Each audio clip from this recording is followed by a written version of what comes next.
TheManTheyCallDave. Welcome back to a new episode of Unknown Territory. Our episode on ancient aliens and the artificial moon had to be pushed back because KVK had stuff he had to do. So instead tonight we get another special guest host coming from all the way from Saratoga, New York.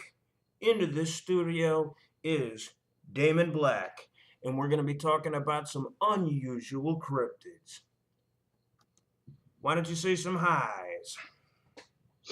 Hi guys, this is DeamonBlack here. It's nice to be back on the show again, Dave. Always like to have you on the show. So what do you want to talk about? You said you had a couple of cryptid stuff you wanted to go over.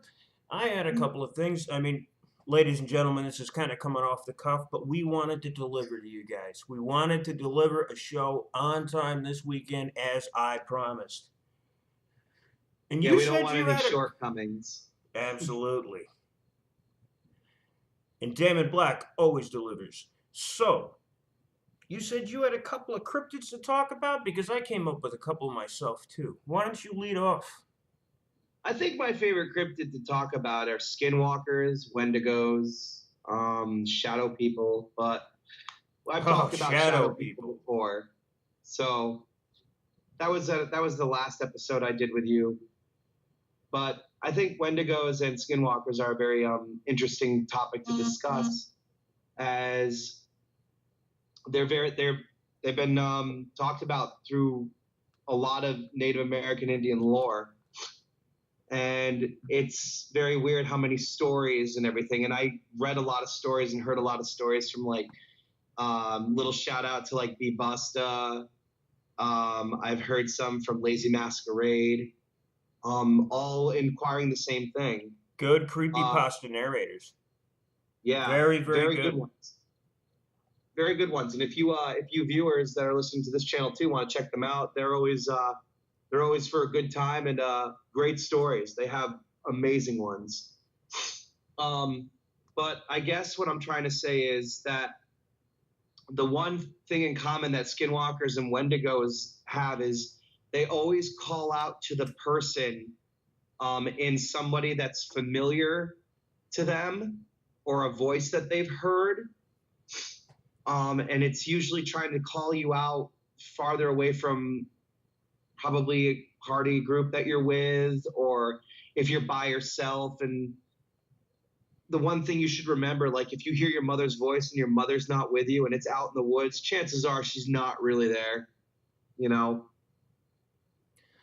Well, wasn't there also a myth on the Wendigo specifically about how it was this a beast that if it cannibalized, Native American, if it cannibalized another human, another Indian, it would become a Wendigo, retreat to the forest, and it became supernatural, and it would capture people, and it would begin to run so fast and grab its victims to the point of which their feet would burn off. Yes, that's a very true account. For a lot of people talk about their feet burning or as if they're being dragged up into the sky. Yes, that's old Native American legend though for the Wendigo or Wendigo as they call it.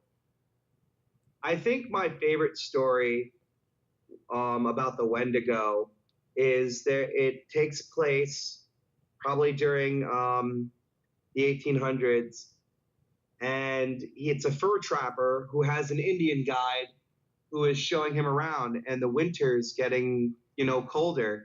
Do you know what tribe or what area it's from? I don't know. I can't read the story. I read the story so long ago. But the story goes like this. The trapper has the Native American showing him around, and all of a sudden they make camp for the night.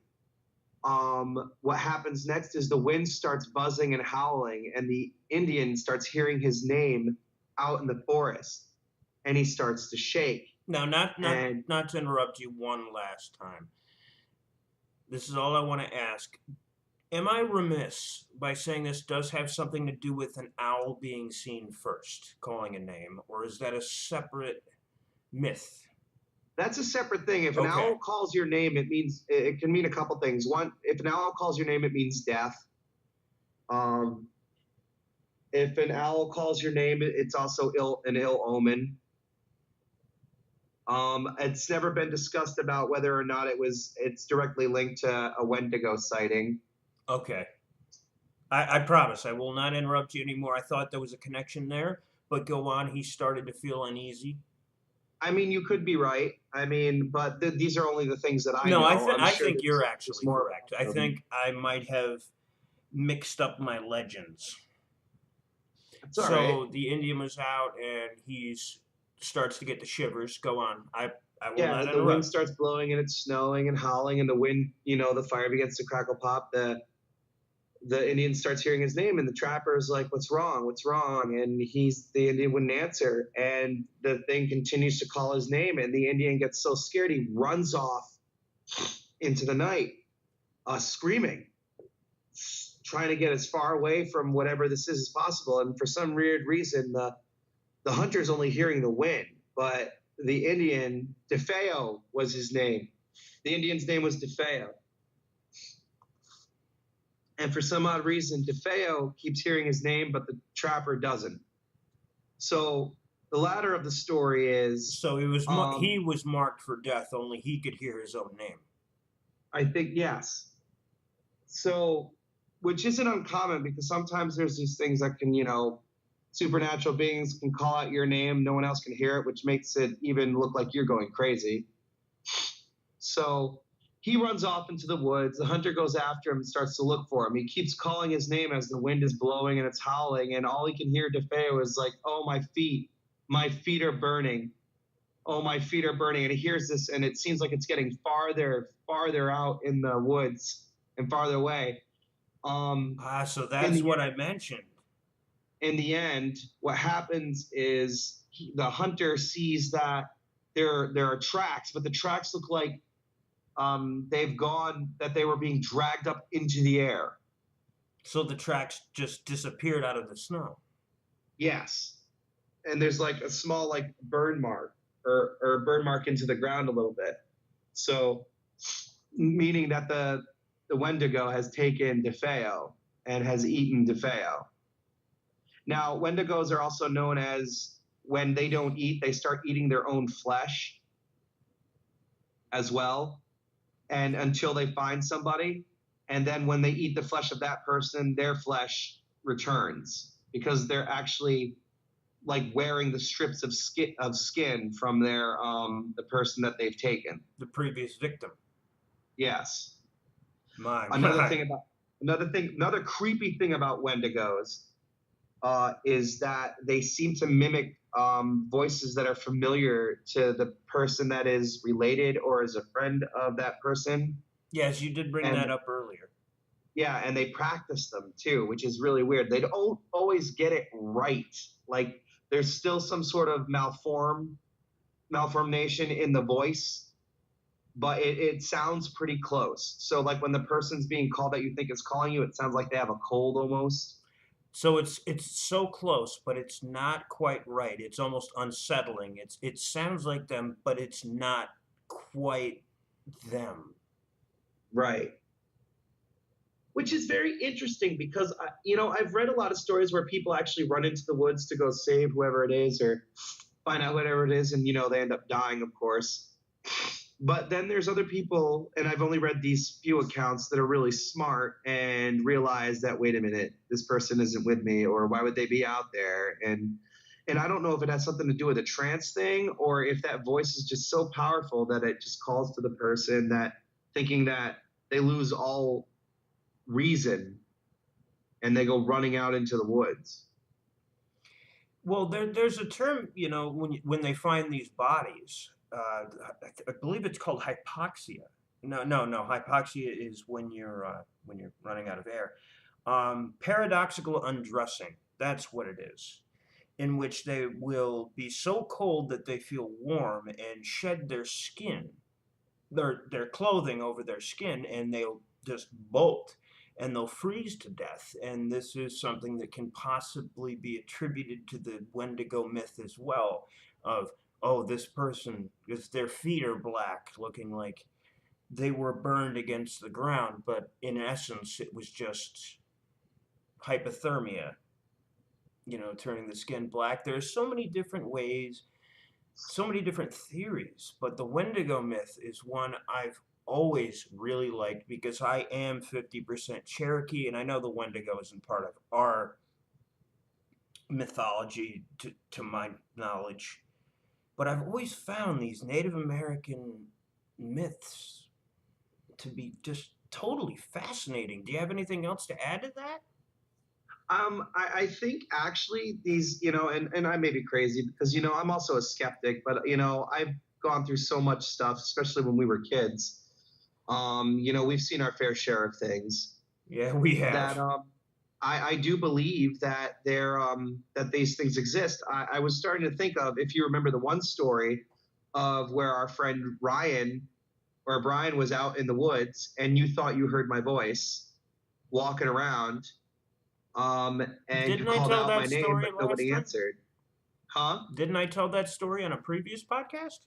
I don't think you did. No, Well, I'm going to save that one for a creepy story time. A creepy, because that true story time.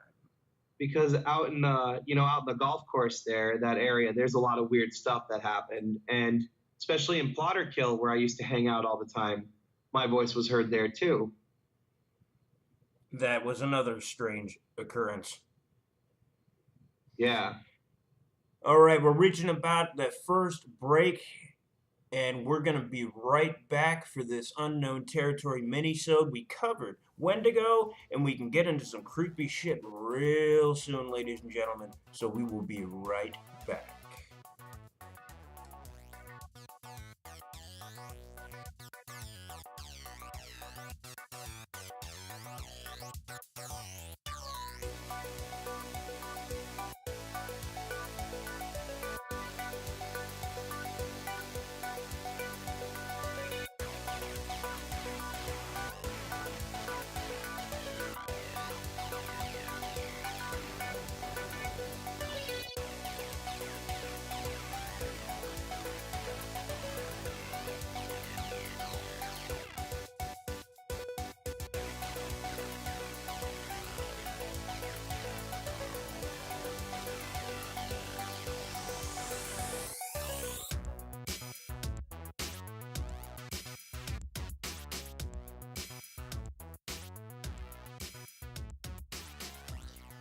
And we're back with Unknown Territory with the man they call Dave and DeamonBlack. Now, I got an interesting story, which is going to lead into the last topic of the night: phantom noises. Things you hear in your house that you can't explain. Now, I have a dog, and I believe I've explained that before. He's a Great Dane Pit Mix, and he's annoying, but he's a love bug. And three cats upstairs, because I just previously moved into my new house. It was around 7 o'clock in the morning, and I was in and out of sleep. And it happens to me a lot. And I just woke up to the loudest bang I could possibly imagine. Scared the ever loving heck out of me. Sat straight up in bed, walked right out of my room. Dog's dead asleep on the couch. Nothing's moved. No doors are open. But it was the loudest bang I've ever heard. And so I tried to test stuff around the house. And we have a back door that leads downstairs to the basement and out through sliding glass doors into our backyard. And so I tried slamming that. Identical sound. But we never leave doors open. We never leave doors unlocked. And I still have no way to explain it. And then 2 days later, my fiance, Amanda, who has been on the show before, her bedroom is upstairs. While she was sleeping, after I had told her about the bang, she heard a bang of her own. We have two giant bookshelves in our office room that we have upstairs, covered in books. All the books flew off the shelves with the exception of one. It was a book about ghosts, and she swears by it. So if any of you listeners out there have any stories, please go to unknownterritory@yahoo.com. Send us your stories on mysterious noises, strange sounds. And now we welcome back DeamonBlack onto the air. Like poltergeists. Poltergeist, sir, in German means loud spirit. Yes, it does, actually. Welcome back. Hello, how are you? Phantom noises. Are you telling me that books flew off the shelf and there was only one with about ghosts? Is that what she said? Yes, because we're still putting up books. We're still in the process of unpacking. Right. That's an all day. That's been like a month job so far. Oh yeah, that's for damn sure. But every single book was strewn around that office room. We turned a third bedroom into an office. They all flew off. I was dead asleep when this happened. I never woke up to it. But there was only one book left on the shelf, and it was a book about ghosts. I told you your place was haunted when you had me go in. Yeah, well, every place I have is haunted. Yeah, but every place you have me go into, you're breaking up a bit. Can you hear me now? Little bit. Sorry, my reception's a little bad here, folks. Nope, there we go. Got you back. You're back. So anyway, I guess the next thing I'm going to talk about a little bit before Dave talks about some of his stuff. I already talked about my recent things. You were talking about strange encounters, strange noises. Do you have any of your own? Do I have any of my own? Well, before my roommates moved in, I used to live in this house by myself. It's a raised ranch. And I would hear weird noises all the time. Now, one of my roommates and I figured out that some of it was pipes. But we could never explain the boot prints that were embedded in the rug, and it wasn't from any of us. And they would always lead out the back door. We could never figure out whether or not somebody was going into the house or there was a spirit here.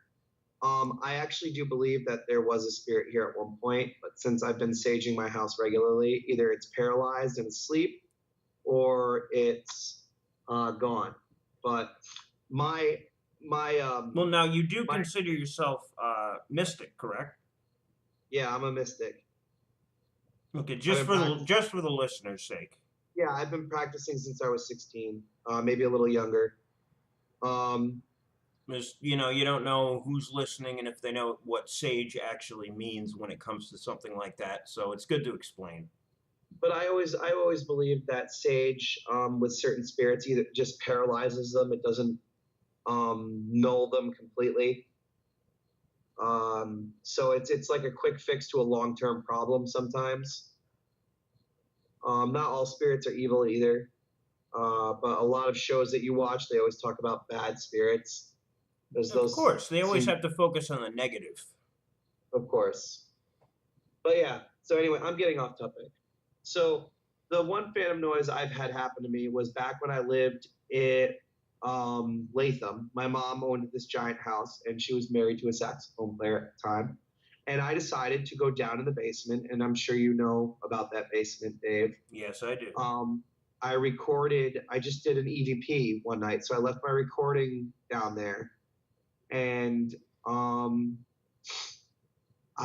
went back down to the basement after maybe like 24 hours and brought the recording with me to school. I had a talk boy, believe it or not, to do this. I remember those. For those of you who don't know what a talk boy is, for some of the younger viewers out there, it was that thing in Home Alone. It was a handheld cassette. It was pretty cool. You could either speed up your voice or slow it down. But anyway, there was this loud phantom like poof noise, but nothing banged, we didn't hear it in the house at all. It was nothing. It was crazy. And it was only like, it was an hour after or maybe like 15 minutes into the tape. And I remember playing it a few times to a few friends in high school. And it was crazy. That was one of the biggest phantom noises I ever heard. A funny story, I'll tell you viewers, is that I used to throw parties at my father's house. And one night, Dave. Oh, I know about this story. And our friend Jake were there, and we kept smelling what smelled like ladies' perfume. And it smelled like roses. Yeah, for 4 hours we were trying to figure out like where it was coming from until I ended up moving closer to this scented thing my father had, and I smelled it, and I pointed to this, and I go, "It's that." And we were starting to think there was a female ghost in my dad's house. It was pretty funny. Well, so that's not a phantom noise. That's just a funny story. It was pretty funny. Oh, all the things we believed when we were younger. Oh my God. So yeah, that was pretty funny. I had to tell that for a lighthearted note. But yeah, so those are some of my stories. I mean, and I know I was going to touch base about skinwalkers. The only thing I really know about skinwalkers at the moment is they kind of are like Wendigos, but with a weirder fact. They kind of walk like humans, but it's almost like picture what you'd see. Well, as far as I know, skinwalkers, could be shamans. Like one topic that I really, really want to touch about in a next episode at some point is Skinwalker Ranch. But you can explain. I don't know about Skinwalker Ranch. That's something I highly suggest you look up. It's so interesting. About all the paranormal activity that happens there. I'll have to take a look at that. That's interesting. Wow. All right. But yeah, no. Skinwalkers basically almost kind of did the same thing Wendigos do, except for a weirder fact. They try to walk like humans, but picture, if you will, you know how you see movies with ghosts where they kind of do that twitching weird thing that the computer animators do? It's kind of like that, but not so dramatic. I hate that twitching. I hate it in every show, every movie when they have somebody twitching. It just disturbs me. I don't know why. It just disturbs me. It's really weird. But yeah, they're just almost like Wendigos. I think they're the cousins of Wendigos, really. But yeah, if you guys have any great skinwalker stories you want to share with me, or some, you can email me at rumrunner223@gmail.com. I'd love to hear them. And I will probably read one or two on Dave's channel again once he has me back. And I'd love to share the experience. Oh, you'll be back. You'll be back, Mr. Black. Don't worry about that. On that note, tomorrow will be I used to be a YouTuber finale for all those who followed my creepypasta that I had written, which DeamonBlack has a very small part, in which he does a damn good job on it. But we're going to end this episode of Unknown Territory Minisode here. No, I'm joking. Have any parting words there, Damon? No, actually, it's been a pleasure to be on your show again. I enjoy it thoroughly. It's always a pleasure to have you on. It's always nice to talk about weird topics, especially about stuff that's happened with us when we were, in our teens. But yeah, thanks for having me. I appreciate it. All right. This is the man they call Dave, Unknown Territory first minisode. And you will get more content next weekend. I'm not going to promise what it is because I don't know yet, but you're going to get another show. That's a guarantee. Whether it just be me Or I get DeamonBlack on. Who knows? Who knows who's going to be the Or guest? Kevy Kev, if he decides to appear. Yeah, we'll see about that. You never know. All right, ladies and gents, don't forget to like, comment, and subscribe. If you got any stories you want to send us, go to unknownterritory@yahoo.com. Send it to us. We will be glad to read it on the air, talk about it, and sooner or later, we're going to be getting in open caller lines for any of you people that want to talk to us directly. Can I call you randomly? No. Damn it. Talk to you soon, ladies and gentlemen. Bye, folks.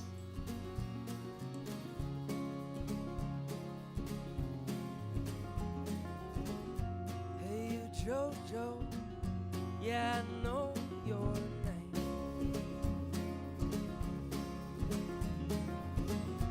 Thought I saw you jump the Utah train, but I could not say, I could not say. Heard you tried to keep your hat on the shelf. Married a woman, went off and loved someone else. Could be as well. I cannot tell.